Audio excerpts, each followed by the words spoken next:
Thank you all for tuning into Big Mama Story Time. Story Time! Don't forget to like, subscribe, comment to my page. Here we go. Hi guys, thank you all for tuning into Big Mama Story Time on today. Today I will be reading to you guys Pooh, There's No Place Like Home. All right, let's get into this.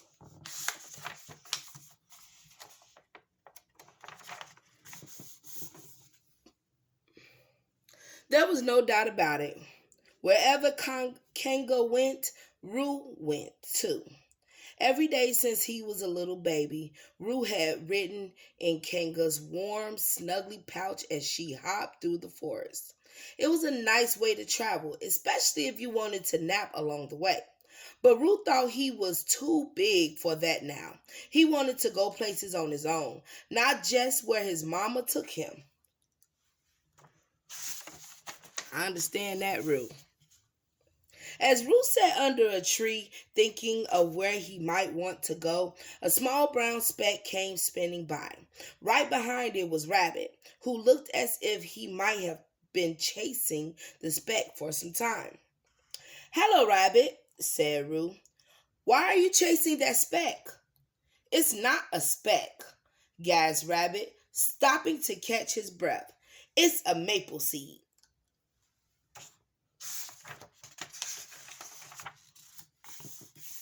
Soon, Rabbit caught up with the seed and captured it in his cupped hands. Then he showed it to Rue. "Why was it flying through the air?" Rue asked. "I thought seeds live in the ground." "They do," said Rabbit, "but sometimes they take a little trip first." Since Rue was thinking about taking a little trip of his own, he wanted to know more. "Come on, Rue," said Rabbit. "I'll show you my seed collection." When they got to Rabbit's garden, Rabbit brought out the big old wooden box where he kept his collection. "Do all seeds fly when they take a trip?" Rue wanted to know. "Nope, but these do," explained Rabbit, taking out a wild fuzzy dandelion. "Go ahead, Rue. Blow on it."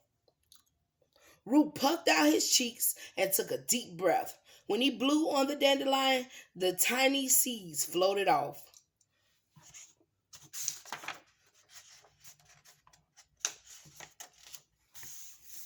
Next, Rabbit took out a great big coconut. "That can't be a seed," exclaimed Rue. "It's too big." "But it is a seed," said Rabbit, "and instead of flying, this seed floats when it wants to travel." Rabbit led Rue over to the brook. As Rue watched closely, Rabbit carefully placed the coconut in the water. It spun slowly for a moment, then floated off downstream. "What else do you have in that box?" Rue asked, poking his head inside. "I have a seed that doesn't fly or float," Rabbit replied. "It rides." Rabbit took out a cockleburr and placed it on the ground near some acorns. "Now watch," he whispered to Rue. Soon a squirrel came by, and sure enough, the cockleburr stuck to his fur. "Bye bye, seed," waved Rue as the squirrel and seed disappeared into the woods.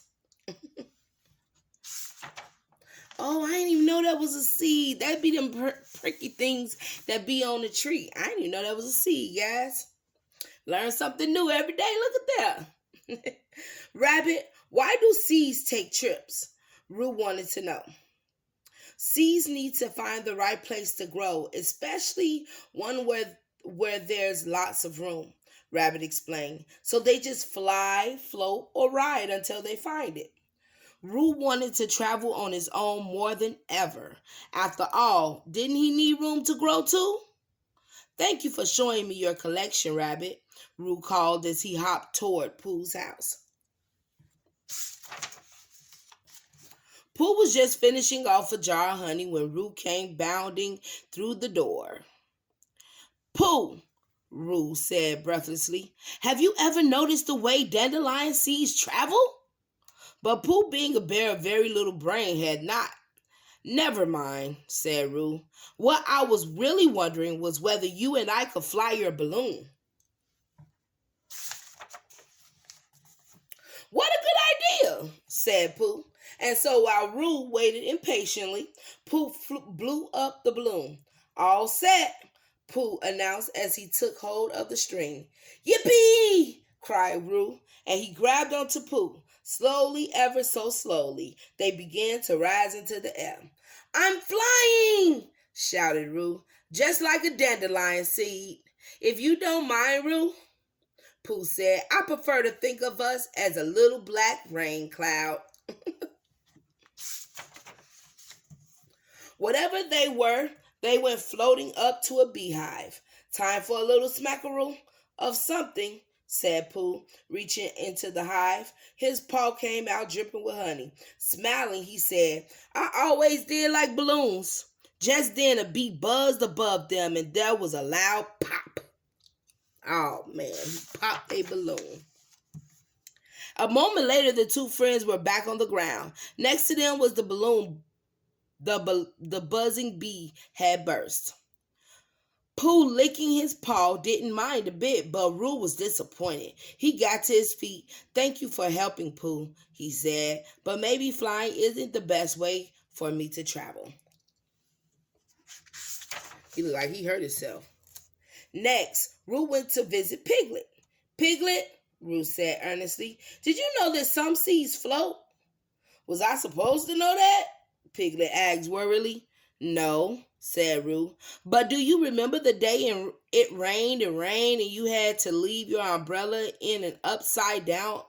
Had to leave your house in an upside down umbrella? Yes, Piglet said, brightening. I remember that. Well, if you still have the umbrella, I like to use it, said Rue. He really trying to get away, guys. Piglet, who always liked to be helpful, found the umbrella and gave it to Rue. There was some confusion when it appeared to be right side up, but when they remembered to turn it upside down and everything was fine again. They went to the stream and placed the umbrella in the water. Then they climbed in and floated away.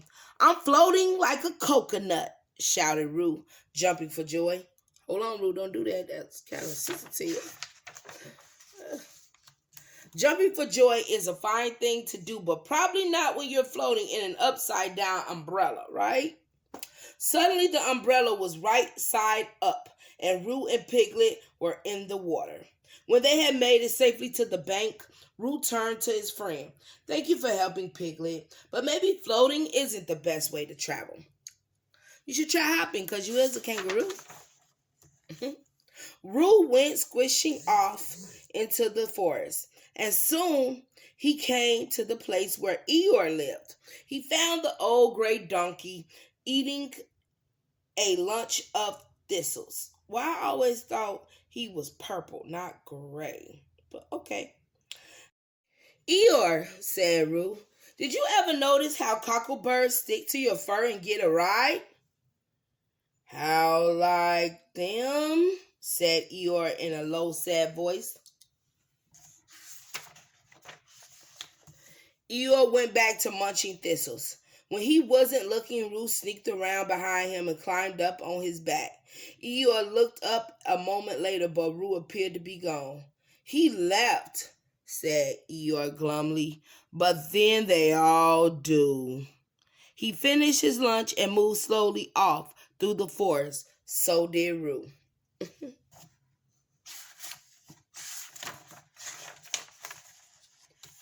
Rue tried to be very quiet, but he was too excited. I'm riding like a cocklebear, he whispered happily. Eeyore stopped and said, for a moment there, I thought I heard Rue. Oh, well, I suppose my hearing isn't what it used to be. Once again, he plodded off through the forest.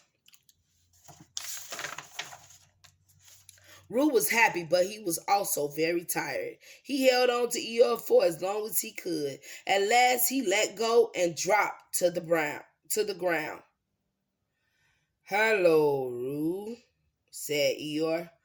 I was just thinking about you.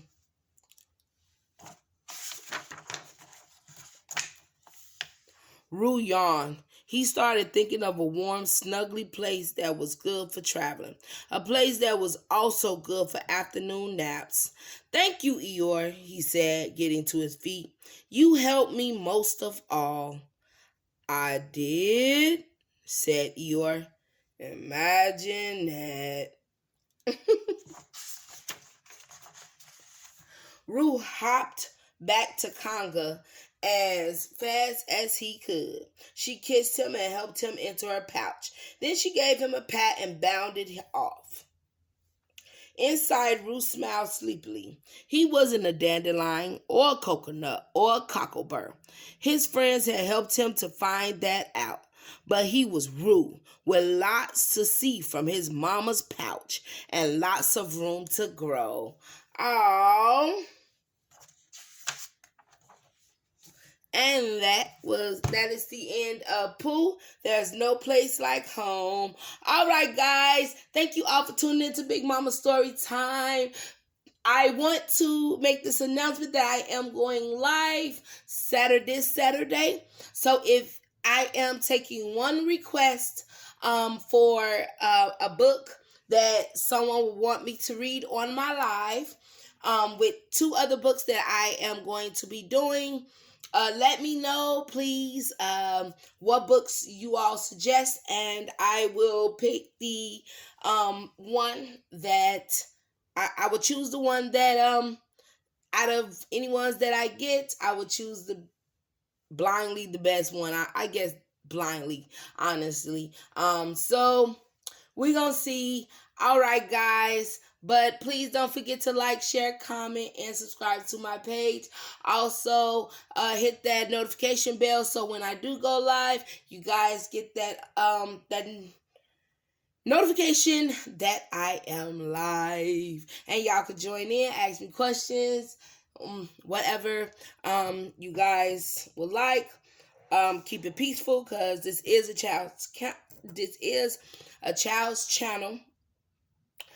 So guys, I thank you all again for tuning in to Big Mama Storytime. Please don't forget to like, share, comment, and subscribe again to my page.